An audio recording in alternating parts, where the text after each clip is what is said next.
ceremony's the standard flexing and strutting you'd expect from a city that won it all. Eagles flying throughout the night and Boys to Men singing the national anthem. Nick Sirianni said he didn't know it was banner night. He tried to imply that they don't care and they're moving on to the next challenge, but it was just worded poorly. It's expected to be slaughter. Dallas is reeling, and Philly shall soar from the opening kickoff. And we already have a major injury. Unit lost. Ben Van Simmeren's lying on the ground needing a cart to take him off the field. And Jalen Carter got himself ejected before the first snap. The dude literally spit on Dak Prescott. Easily the worst thing he's ever done as a man. Speeding off the field recklessly for the fastest crash out in 20 years. Barely started the game and we already have Locale of the Week. That's incredibly impressive stuff if I say so myself. But let me play devil's advocate, folks. This is a grand conspiracy. Dak spit first. Let's Zapruder this shit. Look at the trajectory of the saliva. He settled into the huddle and spit towards the Eagles. Jalen was merely defending his team's honor. Look at the film. Back and to the left. For fuck's sake, he was just spitting on the ground. The kind of revisionism we haven't seen since Greedo. Even if it's gamesmanship, Jalen took the low-effort bait. But I really know who spit first. Keith Hernandez. He did it from the shadows above. Penetrating the defenses set up for such treachery.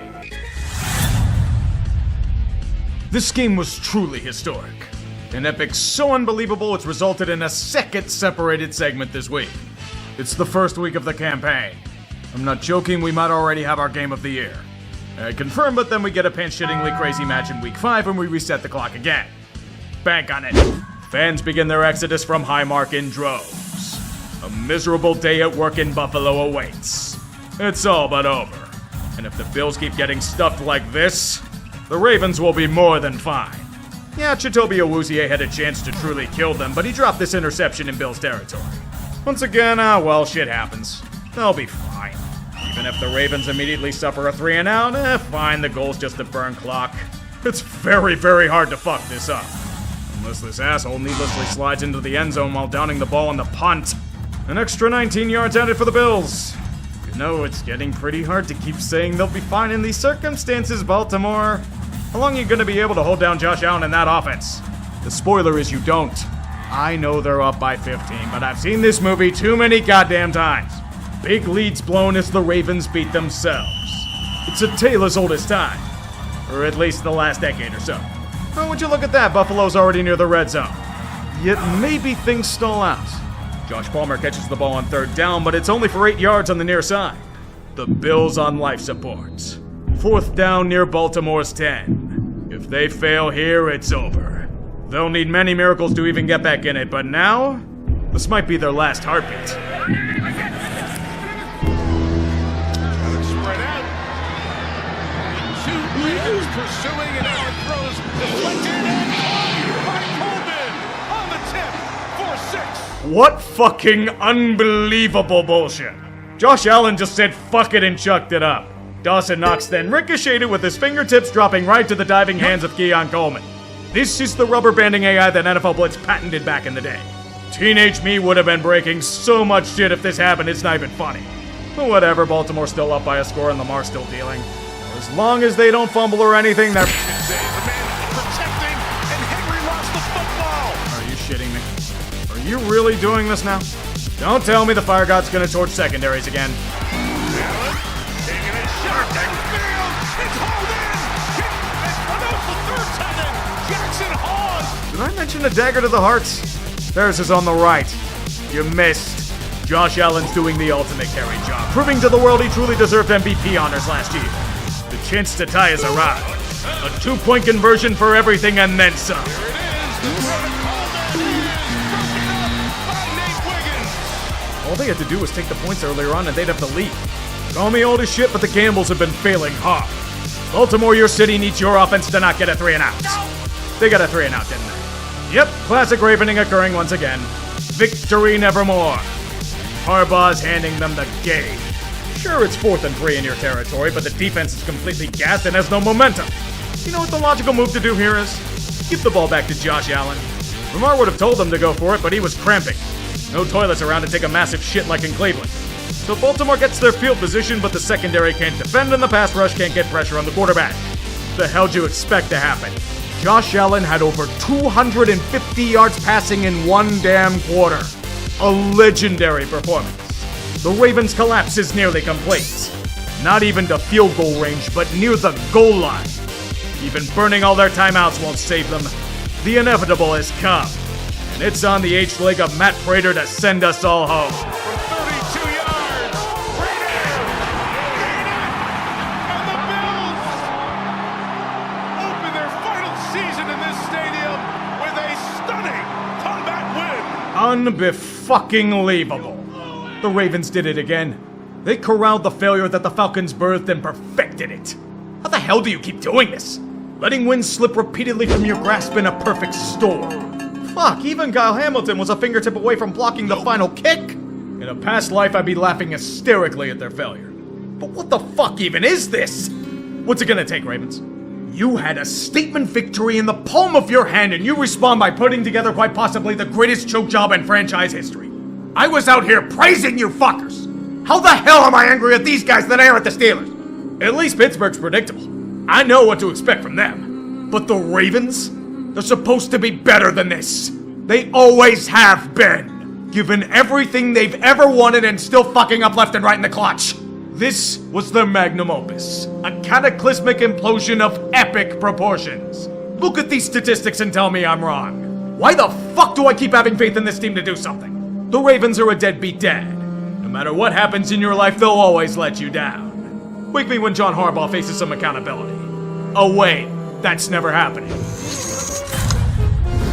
You'd think the Giants would be content with a horrifyingly brutal loss to a division rival, but they wanted something special in their trophy case this week. Meet James Hudson III. Backup offensive lineman thrust into duty as their blindside blocker due to an injury to Andrew Thomas. Again. In his first drive against Dallas, he would prove to the world that he had game-changing talents. For the worse. It begins with a 10-yard run by notorious lunch bell carrier Cam Skattebo. Undone by a personal foul on Hudson. Like, this isn't even ticky-tacky. He fucking slapped the edge rusher's helmet to block him. I think that might be illegal. And what's also illegal is a false start penalty. 2 plays later. And in spite of this handicap, Hudson really gets to work. After this dynamite pass by Russ to get them near the goal line, James makes noise with another personal foul penalty. Seriously, man, he's just dogpiling into the guy when he's defenseless. How the fuck did you learn how to block a penitentiary? But there's still a chance to... There's another false start on Hudson. 4 penalties on 1 drive. A record in the NFL. 2 of them personal fouls. The dude single-handedly ruined a potential touchdown. And quite possibly cost them the game in the end. He was predictably benched, and responded to this news by bitching up a storm on the sidelines. Sure, James, blame everyone else for your own fuck-ups. You're lucky you weren't cut at halftime. And you're certainly lucky, as you've more than earned Locale of the Week. For an offensive lineman to win this, it's incredibly impressive. Seriously, he beat out Caleb Johnson for the honor this week. That shit was a goldmine all its own. Flashback. Fucking lovely. Well, this can't get worse, right? Tight ball games. Oh, bad bounce goes through the hands of Caleb Johnson. He may have touched that ball. That would be a live ball. How the fuck is Caleb Johnson returning kicks? Why is he not even trying to go back for the fucking ball? This is shit they teach you in Pop Warner. Really, what the hell are we doing here? This guy was a 3rd-round pick. His talent's gone missing like this defense has. End of flashback. You know what, fuck it, he gets Locale of the Week too. Forgive me, Tree Archer, I didn't know how bad a returner could be. Oh my good God. Falcons, what the fuck was that? This is supposed to be your performance? Against a hated rival, they not only imploded like a lithium battery, they turned into a whole lot of Chinese EVs. Endless, uncontrolled burning.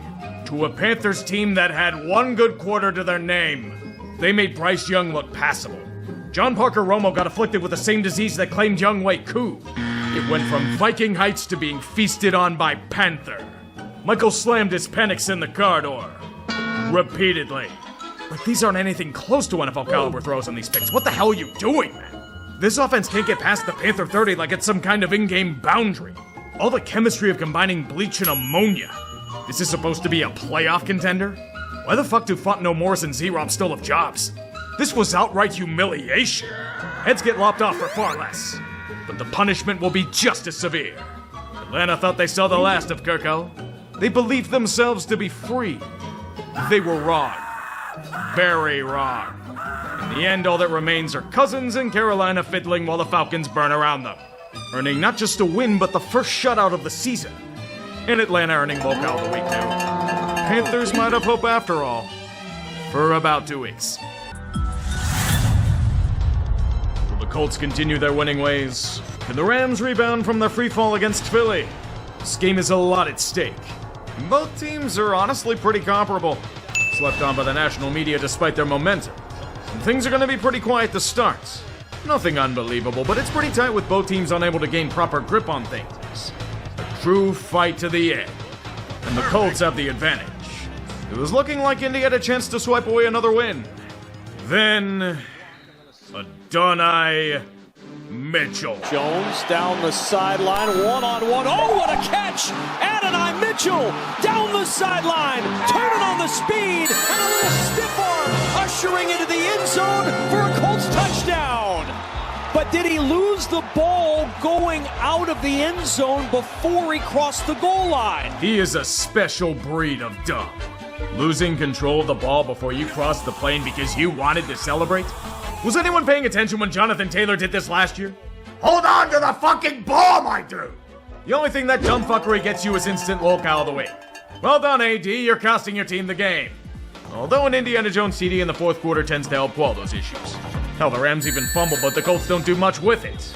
Unfortunately, LA does LA things and forces Indy to bend to their will. Long, punishing touchdown drive. The Rams tie it, but the frustration doesn't stop. Jonathan Taylor may have an amazing run he breaks for a touchdown, but oh, fuck off, Adonai, you fucking dolt! Holding when you're that far away from the play? Come on, man, you already clinched locale of the week. You don't have to make any more of a goddamn case. So they punt and the Colts defense falters with a long TD to a 2-2. Look at that, guys. He's holding on to the goddamn football as he crosses the plane. What an unbelievable concept. And now Daniel Jones is depressed because of it. There's the Danny Derbs I was expecting to see this year. Well done, Adonai. You single-handedly cost your team the game. I'd walk home in shame, but that'd be too logical. If there weren't laws against it, I'd accept a forced branding or two. There are 2 bye weeks for most teams in the NFL. The week where a team doesn't play and the week where a team plays the Titans. Call them trash is insulting to the refuse in any given bin. They're lower than such a state.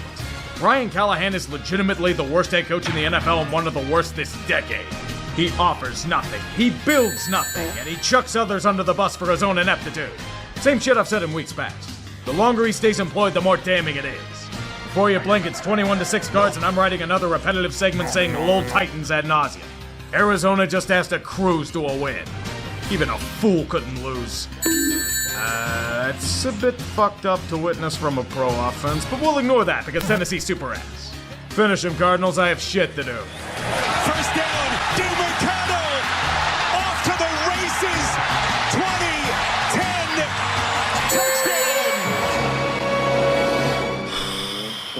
touchdown. Amari DeMarcado. Amari DeMarfucking-cado.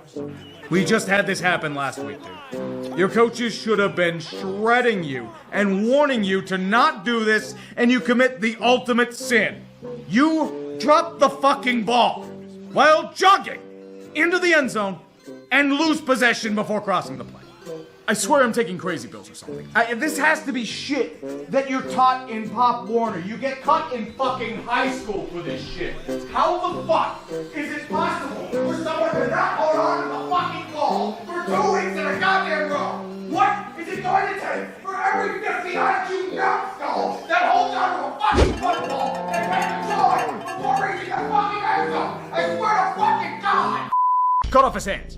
I'm dead serious. With that horseshit, he doesn't deserve the luxury of having them. Of course, the Titans take this momentum and march down the field for an easy touchdown. You had an easy win in the palm of your hand and immediately piss down your leg and break it into 1,000 pieces. Great. Well, the offense getting 3.5. Okay, well, the Titans aren't doing that shit again. As they dissect this pathetic defense down the field. But it's Cam Ward and a terrible Tennessee offense. They'll fuck it. Clock running inside of 5 minutes. Ward goes through his progressions. Everyone covered, slings it back, it's deflected and picked! Taylor Dickerson, and then the football came out. Who recovers? Tennessee what? What the fuck? Man, this is a realistic simulation of NFL football. Marlon McCree is somehow vindicated. I don't know how, but he is. Now it's panic time. As Drew Petzing draws up 3 straight running plays for nothing. Oh god, the Titans are gonna win. How the fuck are they going to win? Did Arizona seriously learn nothing from almost blowing it to Carolina? They're being torched by a QB that only had 50 fucking yards in the first half. Why do the Cardinals exist? Seriously, I've been asking this question for 30 fucking years. The kick from Slay is doing it.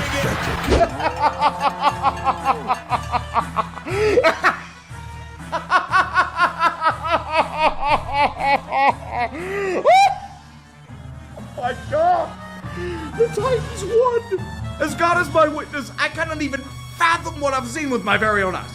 The Cardinals should commit seppuku in midfield. They have no honor.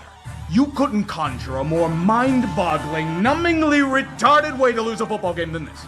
Forgive me, Matt Eberflus. I didn't know the depth the team would go to fail. This isn't the kind of loss that derails seasons. It derails entire regimes. Any culture that was built's destroyed. Any mantras ring hollow. Core philosophies abandoned on a whim. The only explanation I have for this is that the Cardinals put money on the Titans' money line. There's nothing else that makes sense. The NFL should immediately investigate Arizona for these allegations. Even if they find nothing sanctioned and fine them a fortune anyway. Cutting DeMercado for his gross incompetence isn't enough. Firing people for this failure isn't enough. You have to imitate Stalin. Purge everything. Gather every employee on the field of play, make them fight to the death, and then mercy kill the women. Bury them all in a mass grave, burn the bodies, and seal the ashes in concrete. Then you drag out that failed son of an owner and publicly decapitate him via guillotine. After the blood dries, you place his severed head on a pike outside the stadium as a warning to all those that dare to imitate this ineptitude on full display. A few days later, nuke the city from orbit.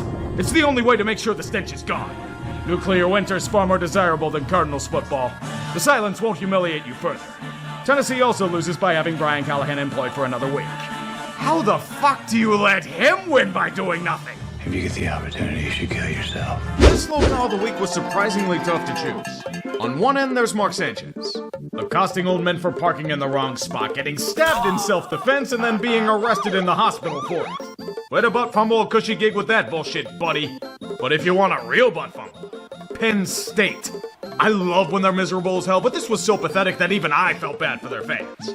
In a make-or-break year, coming off a painful Drew Aller-induced loss to Oregon during a whiteout, they traveled to California and completely shit the bed against UCLA. They didn't just lose to an 0-4 team. They didn't just lose to one with a top 10 ranking for the first time in 40 years. They didn't just lose to a team that fired their head coach after getting walloped by the powerhouse known as New Mexico. They lost to a team that hadn't held the lead all season long. This was James Franklin's magnum opus. The so-called defense getting grilled by this? They can't stop a fucking mobile QB if their lives depended on it. Even in furious comeback, shit was butchered like a prized cow. In the second half, UCLA's talent disparity starts to show. You get ball back and can escape certain doom. Down by 7 with 4th and short and time winding down.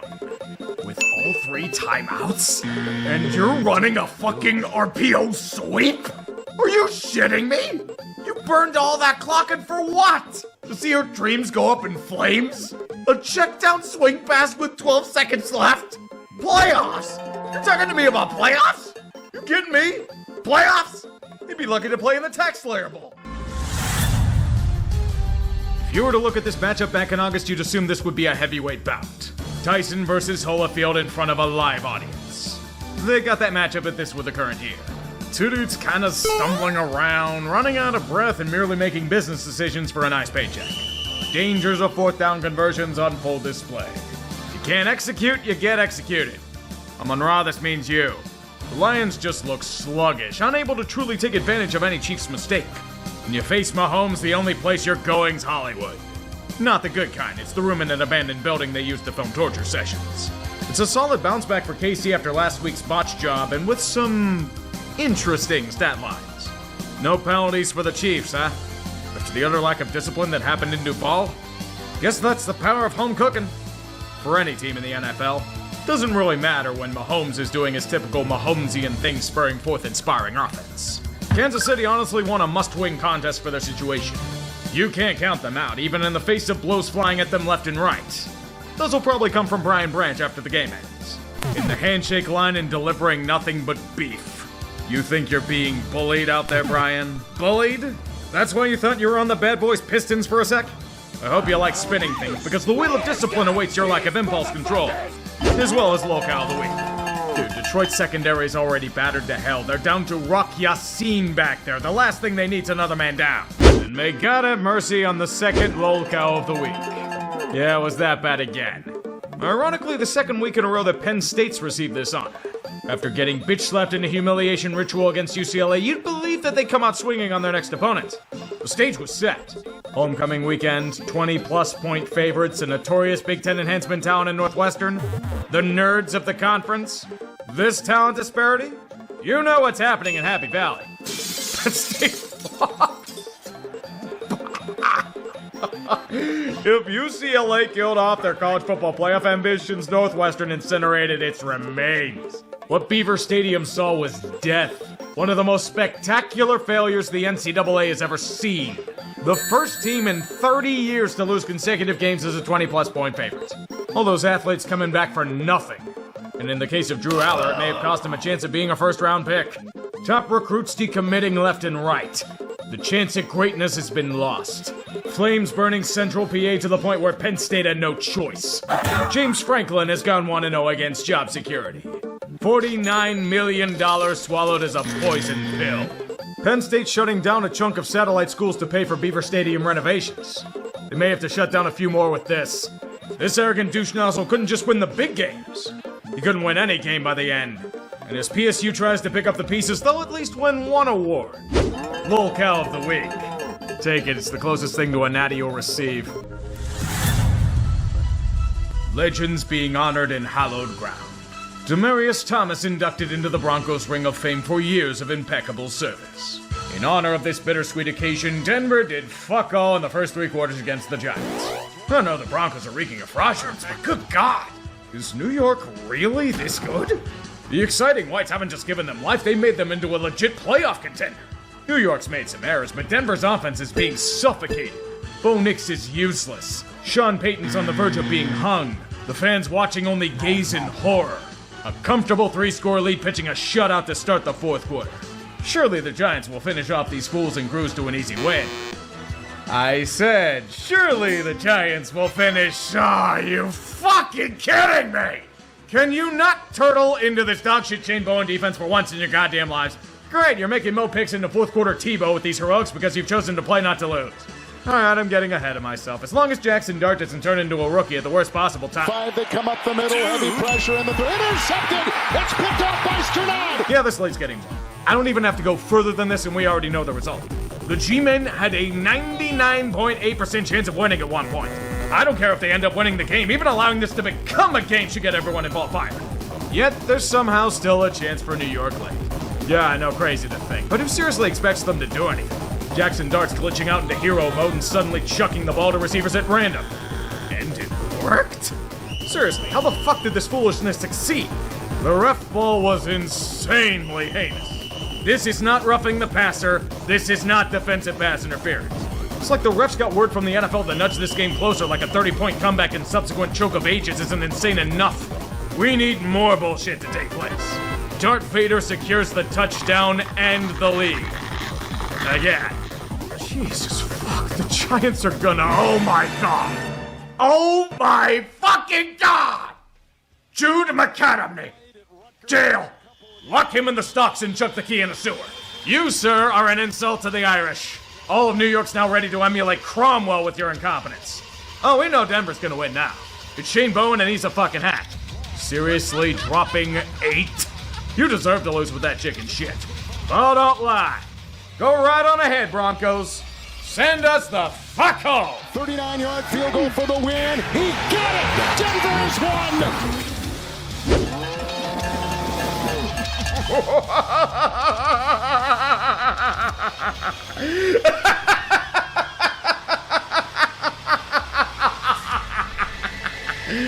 This is without a doubt the most spectacular collapse I've seen in 2 weeks. Can anyone play fucking football for 60 goddamn minutes anymore? Seriously, Denver shouldn't have been close to winning this game, yet putting up 33 points in one quarter. 30 goddamn 3! Good news, G-Man, it's now the third week in a row where I get to rant and rave about a needless joke for the ages. You are absolutely fucking useless. Start chopping off heads. Make that axe so dull you'll have to force 5 lunges through to finish the job. Then resharpen it and keep killing cronies. Rip and fucking tear until it is done. This coaching staff had their chance to keep their jobs and they shit their fucking pants. If the next words that come out of Shane fucking Bowen's mouth aren't please pull up to the second window, there's no justice in this world. In fact, I wouldn't trust him there either. He'd fuck up and drop 8 orders of fries when no one can fucking cover. Well done, Brian Dable. Ozempic didn't just make you lose weight, it made you lose your coaching acumen. What the fuck happened, man? Where's your pride? Your ego got bruised by Wink a few years ago and now you're paying the goddamn price. This is so fitting for this garbage franchise. A team that fluked to a few Super Bowls 15, 20 years ago and pretended the city upon a fucking hill as a result. The Dable and Shane era abridged. Dunning-Kruger in ways that even the average schmuck from Yonkers know they're idiots. Yet the Giants are so far up their own ass that they trust kicking duties to the NFL equivalent of an affirmative action hire that lost his job at Rutgers. Rutgers!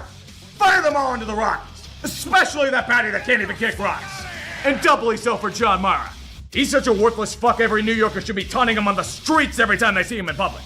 He shouldn't know peace even when he sleeps in his bed of self-importance. Chuck medium sodas at him and call them free. This failure is mostly on him. And he sets the NFL back years with his sneering and petulance. Now the Broncos get to pretend they're good when George Santos is calling them fraudulent. Well done, you beating nothing but cupcake teams and self-destructing franchises. The bullshit and Deus Ex Machina is so real you can taste it.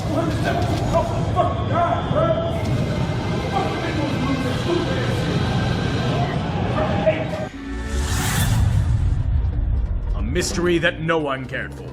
Who would be the Jets' starting quarterback this Sunday? Garbage or older garbage? The answer will truly shock you. Justin Fields. Turns out Tyrod, like many other times in his career, suffered yet another freak injury or something. Right after Woody Johnson burned Justin at the stake for being shit too. You're not a good owner, Woody? What a fucking guest! And now New York's gonna have to head into battle without either Sauce Gardner or Garrett Wilson. The fortunate thing is that it's against the Bungles. In this game, there was a cheat code enabled. No defense allowed. Seriously, none of it was being played by either team. We should have honestly expected that from both groups.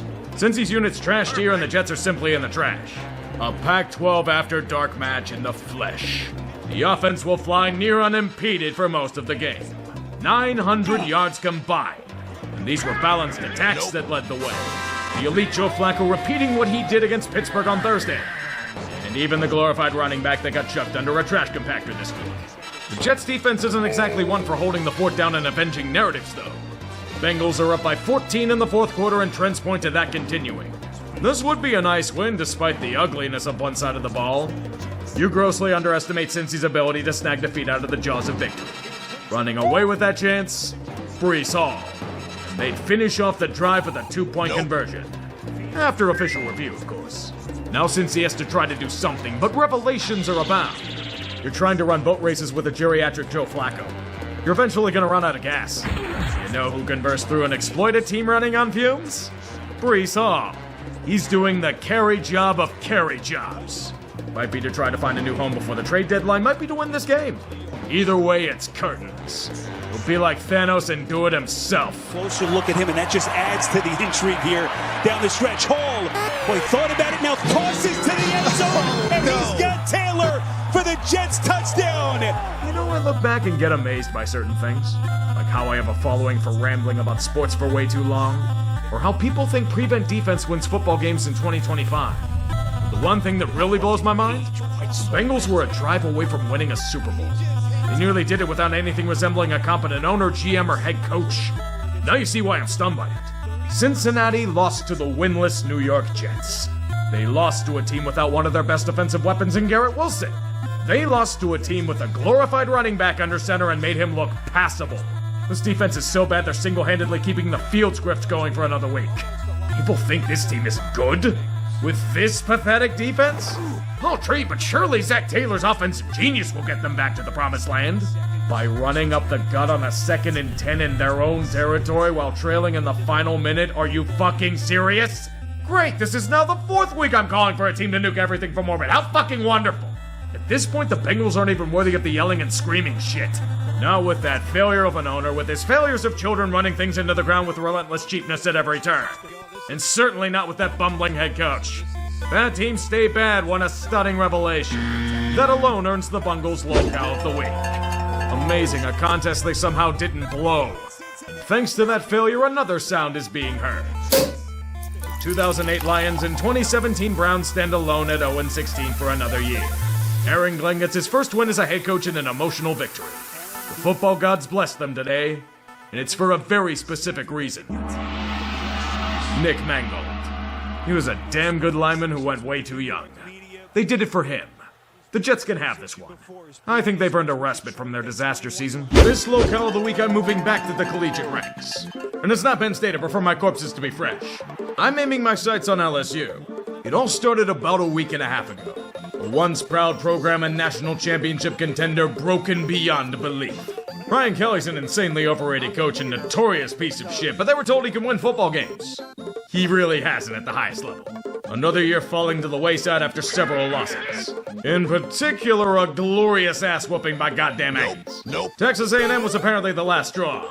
And athletic director Scott Woodward can't have his Tigers be bested by the school he arrived from. Like many of us, he's all in favor of executing Brian Kelly. All that remains in Brian's name are a $54 million buyout and the fakest southern accent you'll ever hear. Good fucking riddance. This alone would be wonderful enough, but then comes Jeff Landry, the governor of Louisiana. He's so incensed he wasn't consulted that he's gonna meddle in school affairs. Not only ripping him to shreds in public pressers, but outright cucking him at every turn. Kelly's buyout's gonna be publicly funded. Woodward's a complete fucking failure, Jeff says. His coaches have been failures. He hired Jimbo at Texas A&M. He will never hire another LSU coach again. Landry would rather ask Donald Trump to hire the next head coach. Dude, that would be fucking hilarious if Trump did that. He'd do it too. Mr. Woodward, just like The Apprentice, you're fired. Get the fuck out, you failure. Now prepare for the acting AD.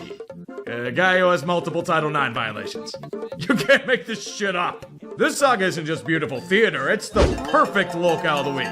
And to think, this program was completely broken by Texas A&M. Do you know how insane that is to even type? God, I love me a smoldering shit show.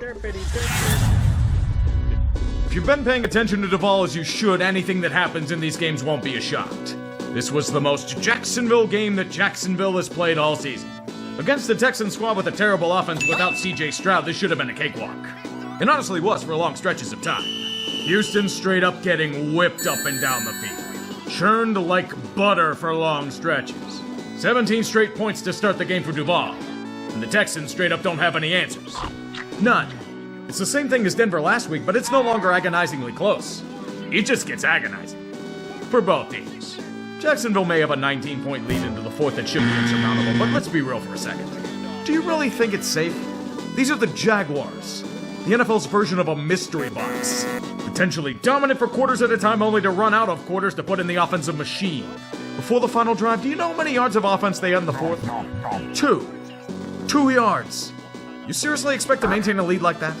The defense is finally gonna break in that onslaught, even when facing General Mills. He's gonna help them drive away and chip at that once insurmountable lead. As I said, this is the most Jacksonville thing that could happen. Volatility rivaling hydrogen on the field. And suddenly Mills is leading a comeback drive. One that honestly might save Houston's season from the brink. And one that says so much more about the Jags. Davis Mills. What a rush, Walker. Steps up. He's going to run. Mills looking for the pylon. He's got the angle. Touchdown, Texans. General Mills stuck his neck out and dragged these Texans to a win kicking and screaming. Oh, Duval, you both amaze and anger me at the same time. When will you ever not be an indecipherable wreck? And it still doesn't end there. Houston failed the 2-point conversion. It was only a 1-point deficit. You have a final drive with the chance to take the game back. All you needed were about 10 to 15 fucking yards to make it happen. What do the Jags do? Offensive penalty wiping away a big gain in T-Law happening again. This game ending on a strip sack, scoop and scoreagami. Peak Duval. Nothing signifies the Jaguars more than this jagging witnessed in real time. A very fine locale of the week. And there were some damn good candidates out there. Their machinations are a true enigma. Houston just Houstons to win. General Mills? We really have seen everything. This year needs to lay off the booze. The hits keep coming for Jacksonville. That non-contact injury Travis Hunter suffered in practice last week, it's a season ender. So not only does Duval have to deal with a brutal collapse, that might not have even been their biggest loss of the week. Hunter was special, man. Now he's gone until next year. They don't call it the No Fun League for nothing, I guess. It must also mean players on the field. There was also another chapter to add to the Jamar Chase and Jalen Ramsey feud. In the fourth quarter, Jalen would suddenly throw a punch at Jamar on a 4th and 1. This was after a few other altercations throughout the game. Ramsey losing his cool? Oh no. Apparently the ref since they ejected him from the game. It was a terrible look, but he claimed innocence. Jamar spit! He spit on me! You'd do the same if it happened to you! Well, Jalen, the film won't lie. Let's Zapruder this shit. That's a nice head you have on your shoulders. Pretty thick loogie Chase hawked up there. God, Ramsey was right. Keep denying it, Jamar. The truth's out there. We've already spun the wheel of discipline for you due to your actions. The Jalen Carter principle's in effect. 1 game suspension. But wait a second, he shouldn't be suspended, Chase says. His defense is mimicking OJ. If he did do it, he would have spit in his face, not the jersey. There's no way Jamar would be that inaccurate. See, he's totally innocent in his own mind. And if I were to give you a locale of the week, I wouldn't be so passive-aggressive about it. Wear it with pride, Mr. Chase. It's the only honor the Bengals will receive this season. Philadelphia in a fucking nutshell. God, I sometimes want to be angry at how they waste the potential thanks to the clowns coaching the team and running the offense, but that takes far too much effort. Much easier to embrace the collapse and laugh in the flames of despair. This should have been an easy win for the Eagles. The Cowboys fall victim to their own delusions and the talent disparity simply too strong. 21 consecutive points to fly to a convincing lead with seemingly no chance of giving Dallas a pulse. Oh, you poor fools. Do you seriously believe a Kevin Patullo offense will bury their opponent? You really think Philadelphia's gonna make this easy on their fans? With Eagles brass allegedly frustrated with Jalen Hurts? This offense is gonna die like Saquon trying to rush for more than 3.5 yards a carry. He ain't doing it with this injured O-line. It's not gonna be quick, but a slow, agonizing death. They play with fire for too damn long and finally get burned by repeated acts of harakiri. A barrage of piss-poor play calls, execution, and performance with wave after wave of quick drives and 3-and-outs. How incredibly shocking the defense gets exhausted and it's a 1-score game. But this is where the fun begins. The fourth quarter, pure comedy. First, Jake Elliott joins the fray with a missed kick to the right to keep it 1 score. Then Dallas goes right down the field with George Pickens, leaving all of Pittsburgh bitter to help them tie the game. Think the pain's over for Philly? Oh no, it's time for Saquon to fuck the ball with a fumble. Defense made another stop. Oh no, the Cowboys will have to punt. There's a reason why the Jets cut Xavier Gibson after week 1. Why the hell are you even returning this shit, man? You're at your own 3, just let it go into the fucking end zone.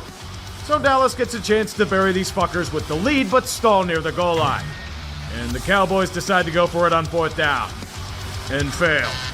I hate this new age shit. Just take the damn points. Your defense is crushing them and you give them life again?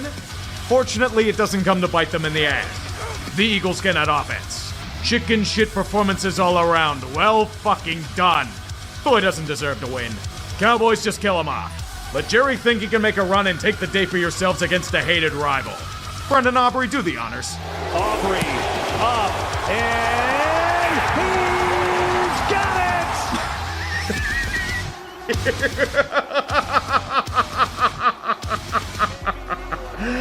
it! Eagles, you never cease to amaze me with how you squander all your talent. This isn't just an implosion, it's a spectacular one. Self-destruction and immolation at every turn, from player to coach to everything in between. Worst of all, we're in Groundhog Day. It's due to the same damn shit that's been ruining them at every turn. Terrible fucking offense. Infighting, bickering, and endless drama. Kevin fucking Patullo. Blame the ref ball, sure, but how does that explain the ineptitude of Kevin Patullo and Nick Sirianni? No, but you can't blame Sirianni. He does nothing but win. Who the hell do you think promoted Patullo? You surrendered the largest comeback in Cowboys history, potentially derailing your own season in a sea of stars.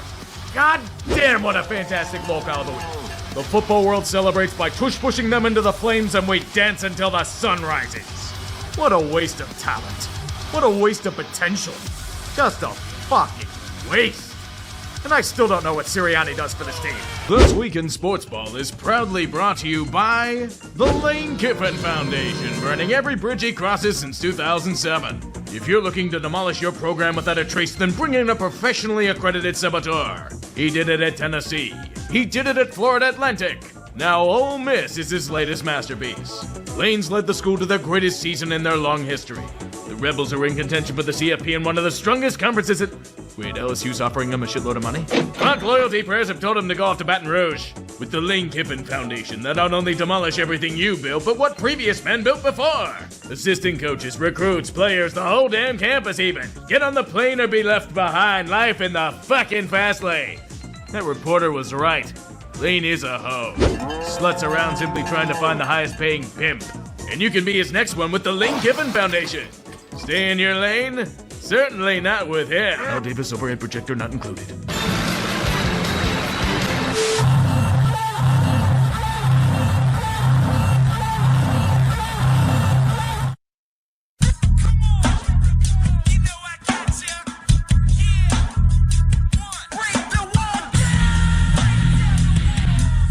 Philip Rivers.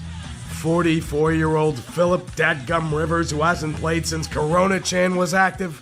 That's who the Colts are dragging out? Sure, why not? This year's already evolved into hell off the handrails. Why not bring out Uncle Phil to die to that gauntlet?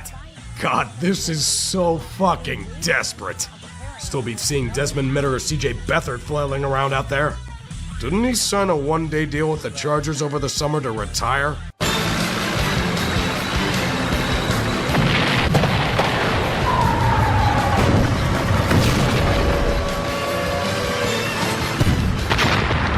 True rookie QBs. In these conditions, with these limited and injury-devastated rosters, we're getting some finest slop this side of the Mississippi today, baby. Oh, it's some incredibly bad stuff today.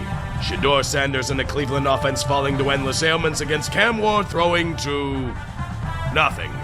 Seriously, his best receiver right now is Jamera fucking DK. So in the end, the game's gonna be mostly on the back of Tony Pollard. He went back to his cowboy form for this one against a stout unit for over 160 yards on the ground. This is not a drill. Tennessee has a lead in a football game. The Browns are crumbling under this incredible offensive might. An unbelievable sight has happened. The Titans have scored 31 points in a football game. The most they have all season. We thought Myles Garrett was gonna have 4 sacks. The dude didn't even have 4 pressures. But then we remember late. The Titans defense. Shedeur's got fanboys to rally, and he will to the tune of a bitterly quick touchdown to make it 1 score. They tried to go for 2 and failed. Sorry, boys. But don't worry, you have a bonus token for another drive. Nope. Shedeur's gonna be allowed to make this JV defense of the Titans break again for a touchdown late with a chance to tie. All they have to do is make this 2-point conversion. After missing earlier for the tie, no Shedeur, it's Judkins on the direct snap. He was supposed to pitch it, but didn't and couldn't. And now he's going to have to throw it, and he does. And it's incomplete. And the Titans hold him off. What the hell was that? Seriously, what the fuck did we just witness? I thought the swinging dirt that happened last year was terrible, but this play has me gunning for Stefanski's head. What the hell is your major malfunction, Kevin? You have another 2-point conversion? Let's not use the QB that led us there this time. I can't believe it. You're validating every conspiracy Shedeur fanboys have about you. I'm about to start screaming sabotage, and for what? Instant lol cow of the week honors? Do you want to get fired? The Titans merely take the win to salvage any sort of team morale. So this means the New York Giants now hold the first overall pick. They may want to rehire Shane Bowen right about now. How many quarterbacks does it take to screw in a light bulb in Berea? I'm not kidding, the Browns have gone through at least 50 of them and haven't found one that can. Please stay the way that you are. Eternal lol cow. Now move for me. I think it would be wise to delete the NFC South from existence and divvy up the remains to the rest of football. This division exists for the comedy of onlookers and the perpetual failings of those that inhabit it. Tampa Bay hasn't really been good, per se. They merely look like a quality team because everyone else in their division's been so insanely shit that it rivals a manure field. It's no longer the case. The Bucks are currently power-driving themselves face-first into that shit and slowly drowning in the refuse. Against a dying team in the Falcons, there wasn't the standard fare. No, that's far too predictable. Instead, it'll be the Creamsicles paying tribute to their Lehman Bennett days. Buccaneer Beach open for all opposition business. Now you'd think with Atlanta beating themselves at every damn turn with a coach who keeps saying they'll find a way to do nothing, this would be an easy win for the Bucks. Atlanta had 19 fucking penalties on the game. 19!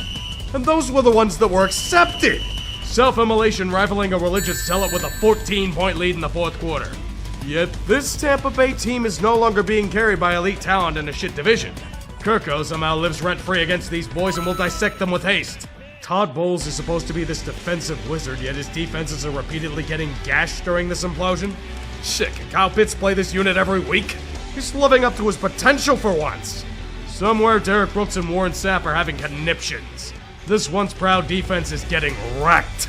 And Baker's no longer in MVP form. Even with Mike Evans back, he's lost a step or three, giving up 2 consecutive touchdowns, but thankfully Atlanta's absolutely idiotic and tried to go for 2 both times. So the Bucks are hanging on a 2-point ledge. Oh, we know this is getting blown. The salvo's already been fired. 2 straight passes by Tampa that fall for incompletion, saving valuable time for Atlanta, yet even then, that's not enough. So many chances to end this damn game, yet the Falcons find a way to survive. Surely the Buccaneers aren't gonna piss away this 3rd and 28 with Atlanta dead to rights. They did. Lost to this? Really? To fucking this trash? You just handed Carolina the division. What should have been fucking gimmies these past 2 weeks squandered, and now jobs lie in the balance. Mike Evans and the offense are rightfully furious. Todd Bowles is throwing players under a goddamn train in pressers. The inevitable is coming. And it's more than lol cow of the week. This flameout's gonna become a supernova. Seriously though, how do you get coached into a blender by Raheem fucking Morris? Well, this one was an absolute doozy, wasn't it? The Rams had a golden opportunity to bury Seattle for the #1 seed and they imploded on themselves. I made a video about it over the weekend. Flashback. But to some, it's apparently the Zebras. Look no further than Puka Nacua. Proceeded to bitch up a storm on Twitter faster than his 40 time. Puka, my man, you really are dumber than a sack of rocks. Yes, that tweet was a lack of awareness. Sure, buddy. Well done, you not only had an elite game, your antics have earned you lolcow of the week. Be like the refs during that 2-point conversion and blow the play dead. End of flashback. Moral of the story, Puka Nacua both has incredible talent and has no brain. Seattle waltzes their way to the #1 seed for the time being. And a playoff berth.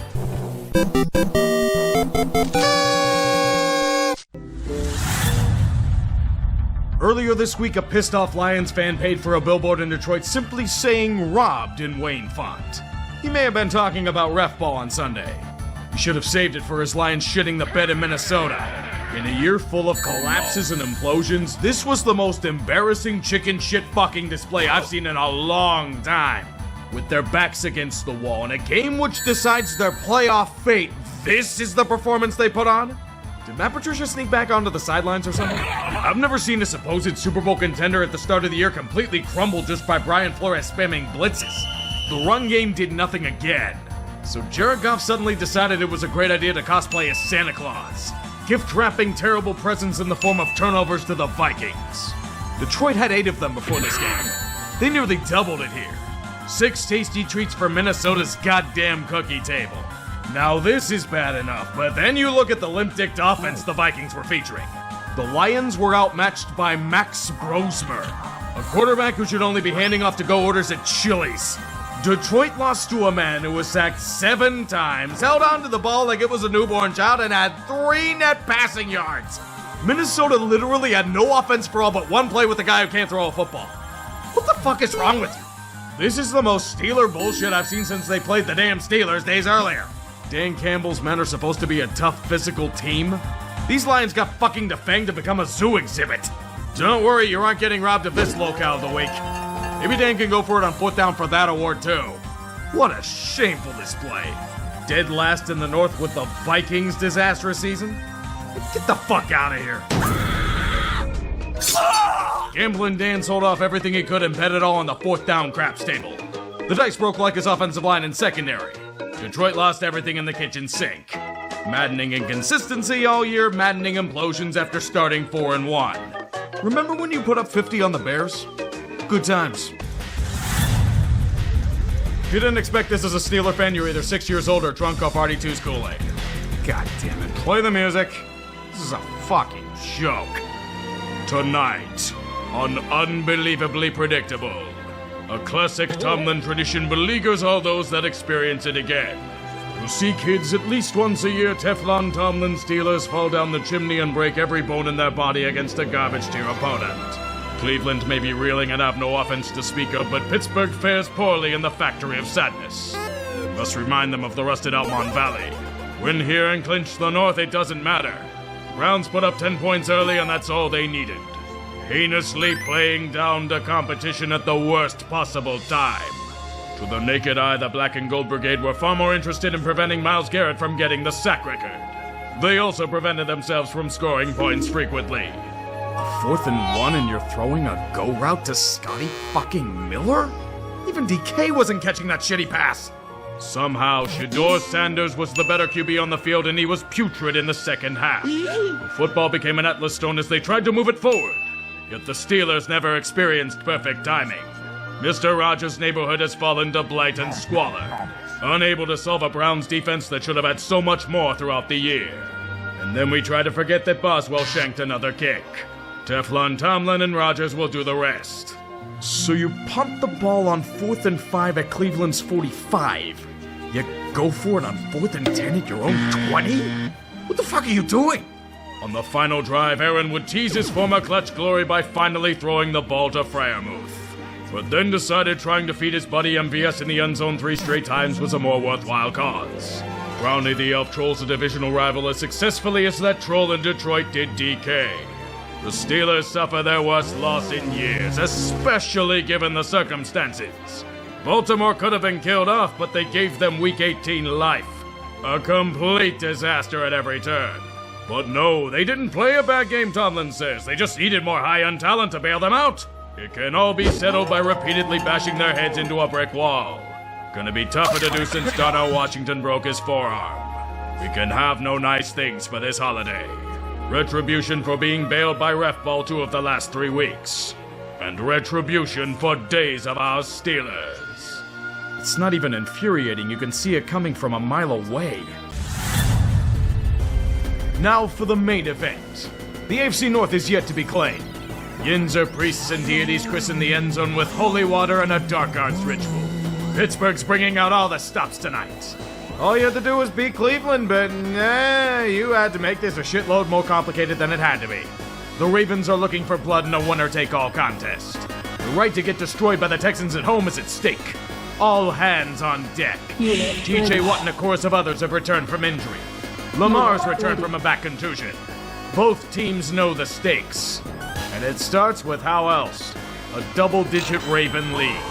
It wouldn't be Baltimore without one of those. That's quickly blown because this is what the Ravens do. Or it should be near half, despite the Steelers' extremely slow start on offense. So Pittsburgh goes down the field in a strong drive. They get a first down at the 1 thanks to pass interference with 2 seconds left. A field goal. Wait, why the fuck did you toss it strong side? No points at all? What the fuck are you doing, boys? Jesus! All seem pointed towards Baltimore. Then terrible fortune strikes the Ravens. Kyle Hamilton suffers a concussion.